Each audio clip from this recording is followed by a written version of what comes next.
ఎవరైనా సరే ఆరోగ్యంగా ఉండాలంటే శుభ్రత పాటించాలి. మరి శుభ్రత కావాలంటే ఎలిం ప్రొడక్ట్స్ వాడాలి. స్పీడ్ తగ్గిందేంటి?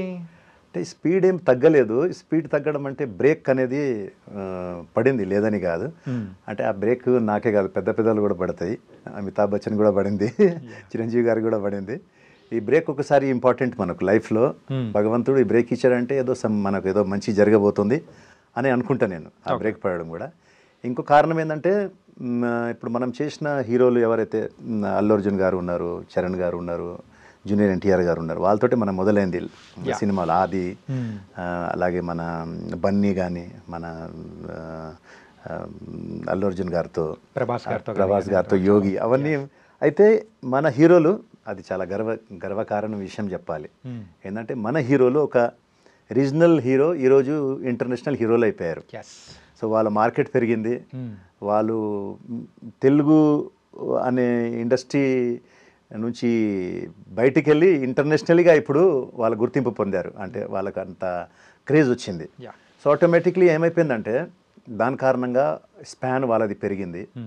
స్పాన్ పెరగడం వల్ల ఏమైందంటే, ఇప్పుడు మా లాంటి ఆర్టిస్టులకు వాళ్ళ సినిమాలో చోటు లేకుండా అయిపోయింది.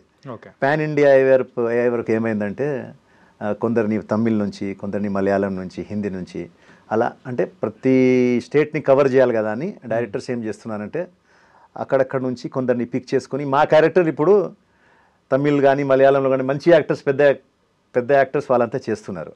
సో దాని కారణంగా మాది బ్రేక్ పడిందని మీరు చెప్పినట్టు మీకు అట్లా అనిపిస్తుంది. అంటే బ్రేక్ ఏం కాదు, బ్రేక్ స్లో అయిందని మీరు చెప్పేది కరెక్ట్, మీరు చెప్పింది కరెక్ట్.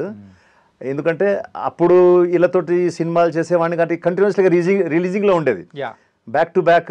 ఇప్పుడు పవన్ కళ్యాణ్ గారు కాగానే అల్లు అర్జున్ కాగానే మన ప్రభాస్, ఇలా మేము కనపడే వాళ్ళము క్యారెక్టర్స్లో. ఇప్పుడు ఏమైపోయిందంటే, వాళ్ళ సినిమాలు కూడా 1.5 to 3 years పడుతుంది. ప్లస్ మనం పాన్ ఇండియా కాబట్టి మాకు దాంట్లో కొంచెం అవకాశాలు తగ్గినాయి.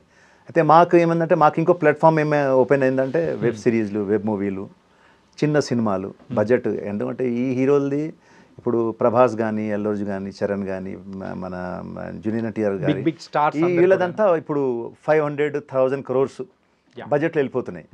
సో ఇప్పుడు చిన్న బడ్జెట్స్ ఏదైతే ఉన్నాయో, ఒక 20, 25, 15, దీంట్లో ఇప్పుడు మమ్మల్ని ఒక మంచి క్యారెక్టర్గా తీసుకుంటున్నారు. అంటే మెయిన్ లీడ్లో మమ్మల్ని కొంచెం తీసుకోవడం జరుగుతుంది. సో ఇది కూడా మంచిదే. ఈ స్లోగా దీంట్లో నుంచి మేము కూడా మళ్ళీ ఫ్యూచర్లో ఆ స్థాయికి వెళ్తాం. వాళ్ళు ఎట్లయితే ఆ స్థాయి నుంచి అక్కడికి వెళ్ళారో, నాకు కూడా నమ్మకం ఏంటంటే, మేము కూడా ఇక్కడ నుంచి మళ్ళీ స్లోగా మన గమ్యాన్ని చేరుకుంటాం. డెఫినెట్గా నమ్మకం ఉంది. అంటే ఫస్ట్ ఒక విలనిజం గ్యాంగ్ లో ఉండడం కానీ, సో ఈ టైప్ ఆఫ్ క్యారెక్టర్స్ అనేది కూడా చేసుకుంటూ ముందుకు వచ్చారు. ఈ 25 years జరిగిన కథ అయితే ఒకటి. అవును. కాకపోతే ఇప్పుడు మీరు ట్రాన్స్ఫర్మేషన్ మోడ్ లో ఉన్నారు. అవును. ఏంటంటే ఒక క్యారెక్టరైజేషన్, ఒక పెద్దరికం చేసే ఆ టైప్ లోకి కన్వర్ట్ అవుతున్నారు కదా. ఎలా అనిపిస్తుంది ఫేస్ చూస్తూ ఉంటే? అసలు బాగుంది. నాకైతే చాలా ఆనందంగా అనిపించింది. 25 years ఎలా వెళ్ళిపోయిందో నాకు తెలియలేదు ఇండస్ట్రీలో. ఎందుకంటే ఇప్పుడు నేను ఏం తీసుకొని రాలేదు, నాకు నా బ్యాక్గ్రౌండ్ కూడా ఏం లేదు. సరే, మన వెనుక ఎవరైనా ఒక బిగ్ హ్యాండ్ ఉందంటే మనం ఫెయిల్యూర్ అయితే బాధపడతాం. లైక్ నా ఫాదర్ పెద్ద హీరో ఉండో, లేకుంటే ప్రొడ్యూసర్ ఉందో, లేకుంటే డైరెక్టర్ ఉండి నేను సక్సెస్ కాలేని పరిస్థితిలో నా మెంటల్ స్టెబిలిటీ వేరేగా ఉంటుంది, ఆ ఆలోచన వేరేగా ఉంటుంది. మీరు జీరో వచ్చినప్పుడు, అక్కడ నుంచి రూపాయి వచ్చినా మీకు బాధ ఉండదు, మీరు అచీవ్మెంట్గానే ఫీల్ అవుతారు. సిటీకి వచ్చినప్పుడు రూపాయి తీసుకొని రాలేదు. అలాంటి 25 years ఇండస్ట్రీలో నేను ఏదైతే సాధించానో అది నాకు ప్లస్సే. నేను ఎక్కడ పోగొట్టుకోలేదు. జీరో ఉండడం పోగొట్టుకుంటాడు, మైనస్లోనే వెళ్తుంది తప్ప జీరో నుంచి నేనేం పోగొట్టుకోలేదు ఏం లేదు. జీరోకి వచ్చాను, అక్కడ నుంచి నేను మ్యారేజ్ అవ్వడం, నా పిల్లలు మంచి స్కూల్స్లో చదవడం, నేను ఒక మంచి లైఫ్ గడపడము. అంటే లైఫ్ ఇన్ సెన్స్ అన్ని కారు బంగ్లాలు 10 ఉన్నాయని కాదు.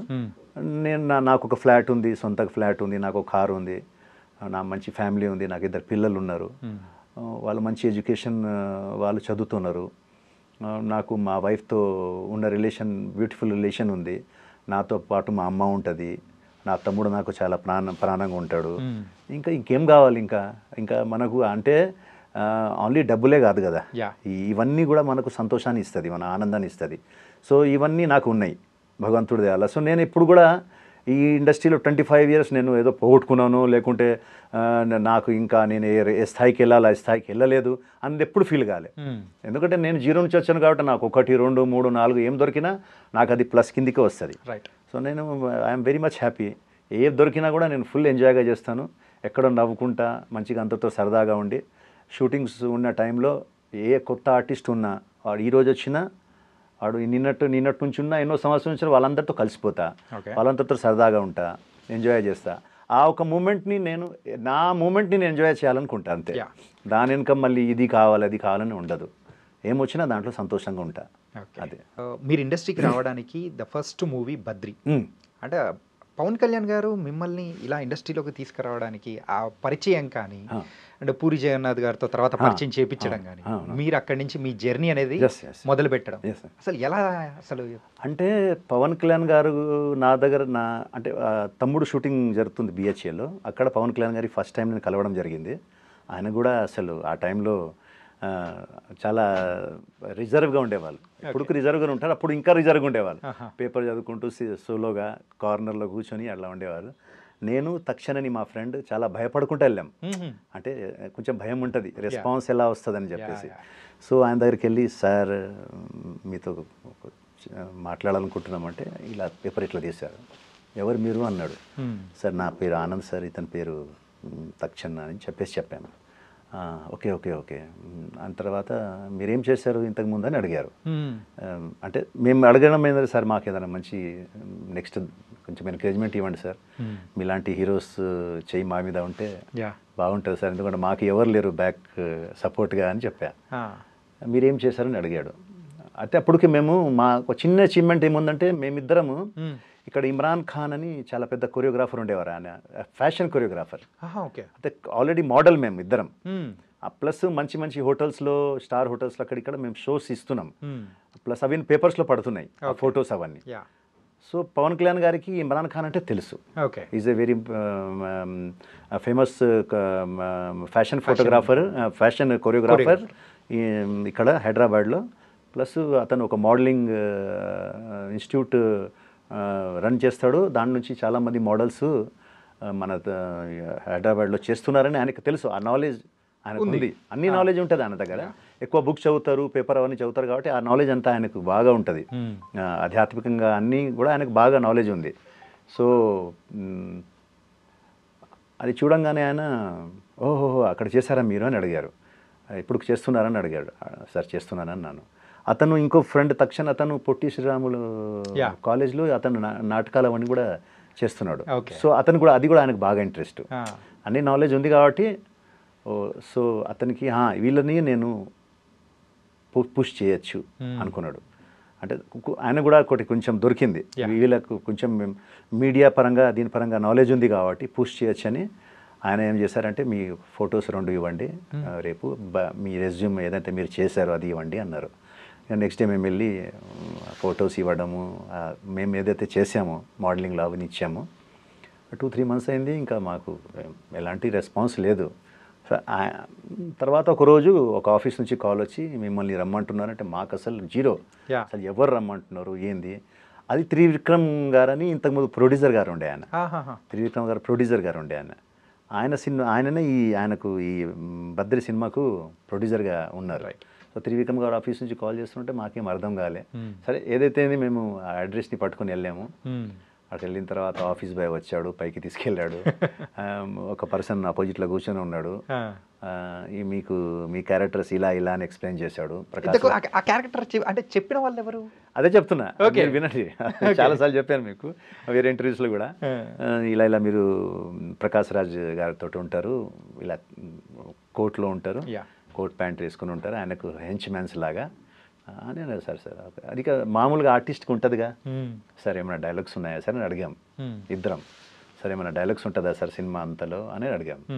అంటే నవ్వి ఆ పర్సన్ కింద నుంచి ఇన్ని ఫోటోలు తీశాడు. ఇన్ని ఫోటోలు ఉన్నాయి, మీరు నమ్మరు. ఇన్ని ఫోటోలు తీసి బెంచ్ మీద పెట్టాడు.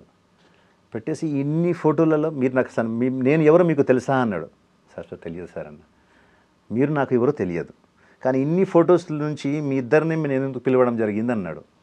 సార్ అది కూడా తెలియదు సార్ అన్న. పవన్ కళ్యాణ్ గారు మిమ్మల్ని ఇద్దరిని ఈ సినిమాలో పెట్టుకోమని చెప్పారు అన్నాడు. షాక్. ఇద్దరం ఒకరికొకరు చూసుకున్నాం. Sir sir sir thank you sir. Sir ఆయన ఇప్పుడు సార్ మీరు అంటే నేనే ఈ సినిమా డైరెక్టర్, నా పేరు పూరి జగన్నాథ్ అన్నారు. అప్పుడు ఇంకా మాకు ఇంకా షాక్. ఇంకా దాని తర్వాత అసలు ఇంకా ఏం మాట్లాడలే. సార్ సార్ సార్ మీరు ఏమి ఇచ్చినా మేము చేస్తాం సార్, అలాగే అదొక ఆర్టిస్ట్గా ఏదైనా ఉంటుందంటే ఇది మన జర్నీ స్టార్ట్ అయింది, ఇప్పుడు చాలా చేయాల్సి ఉంది, మనము ముందు ముందు చేద్దాం అన్నారు. దాని తర్వాత ఇంకా మేము అంతా కిందికి వెళ్ళి కొలతలు అవన్నీ ఇవ్వడం అవన్నీ జరిగింది. దాని తర్వాత ప్రయాణం స్టార్ట్ అయింది. నిజంగానే ఆయన చెప్పినట్టే పూరి గారు ఇక నెక్స్ట్ నుంచి మీకు ఈడియట్లో తీసుకున్నారు, తమిళనాడు తీసుకున్నారు. దాని తర్వాత కంటిన్యూస్గా ఆయన చేశారు నాతో సినిమాలు, ప్రతి సినిమాలో తీసుకున్నారు ఆయన. స్పెషల్గా పిలిచి ఏదో ఒక క్యారెక్టర్ మనకి ఇచ్చేవాళ్ళు. సో ఆ విధంగా పవన్ కళ్యాణ్ గారు లేకుంటే ఇది జరగకపోయేది కాదు.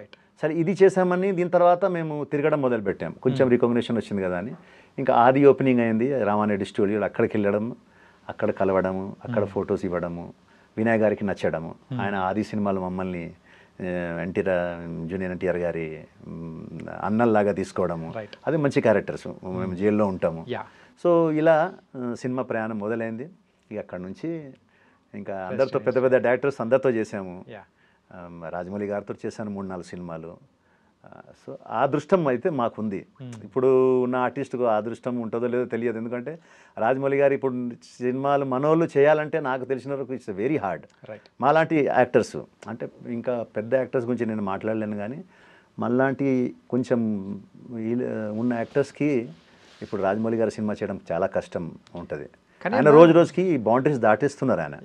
ఇప్పుడు నెక్స్ట్ రాజమౌళి గారు మహేష్ బాబు సినిమా కూడా నాకు తెలిసిన వరకు it's not a pan India, నాకు తెలిసిన ఇట్స్ హాలీవుడ్ మూవీ అని చెప్పచ్చు. అంతే బ్రో, అంతే, అది హాలీవుడ్ మూవీ కాబట్టి ఇంకా అవకాశాలు మనలోకి చాలా తక్కువ ఉంటాయి అనిపిస్తుంది నాకు. కానీ ఒక విషయంలో మీరు మాత్రం లక్కీ తెలుసా, ఏంటంటే ఇప్పుడు ప్రజెంట్ ఇండస్ట్రీలో ద టాప్ మోస్ట్ డైరెక్టర్స్ అందరితో మ్యాక్సిమం వర్క్ చేశారు. అవునవును.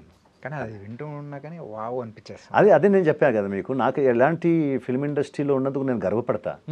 ఎందుకంటే నాకు చాలా ఇండస్ట్రీ చాలా ఇచ్చింది నాకు. Film industry given me so much ఇచ్చింది నాకు.